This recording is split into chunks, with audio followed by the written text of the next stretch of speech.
Yay, meyvə və giləmeyvə mövsumudur. Amma əgər səndə şəkərli diabet varsa, belə bir sual yaranır. Nələri yemək olar ki, sağlamlığa ziyan olmasın? Gəlin bunu birlikdə araşdıraq. Diabeti olan insanlar meyvələri tez-tez menyudan çıxarırlar. Çünki düşünürlər ki, onlar qan şəkəri çox sürətli qaldırır.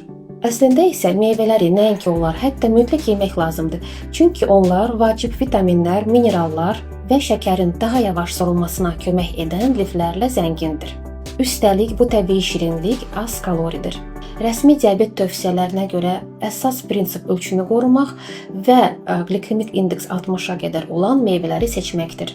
Glikemik indeks 60-dan yüksək olan meyvələri məhdudlaşdırmaq lazımdır. Bu qrupa aid olan meyvələr banan, xurma, konservləşdirilmiş ərik, ananas, yemiş, kişmişdir. Onlar qan şəkəri sürətlə qaldıra bilər, ona görə məhdud miqdarda istifadə olunmalıdır. Gündə nə qədər meyvə və giləmeyvə yemək olar? Orta gündəlik norma 200-300 qram, təxminən bir ovuc gündə 3 dəfə. Hər bir diabet xəstəsi fərqlidir. Dərmanlar, qidaların təsiri, fiziki aktivlik, xəstəlik tarixi.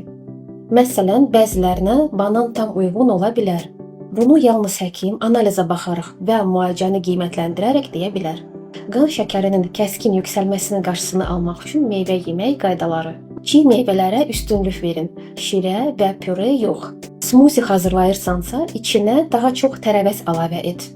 Meyvəni tək deyil, yağ, zulal, yavaş karbohidratlarla birlikdə ye. Məsələn, yulaf siyğına, yoğurta və kəsmiyə əlavə et. Salatlara da meyvə əlavə et. Həm dadlı, həm balanslı olur. Məni isə izləyin, sizinlə faydalı məlumatlar paylaşacağım.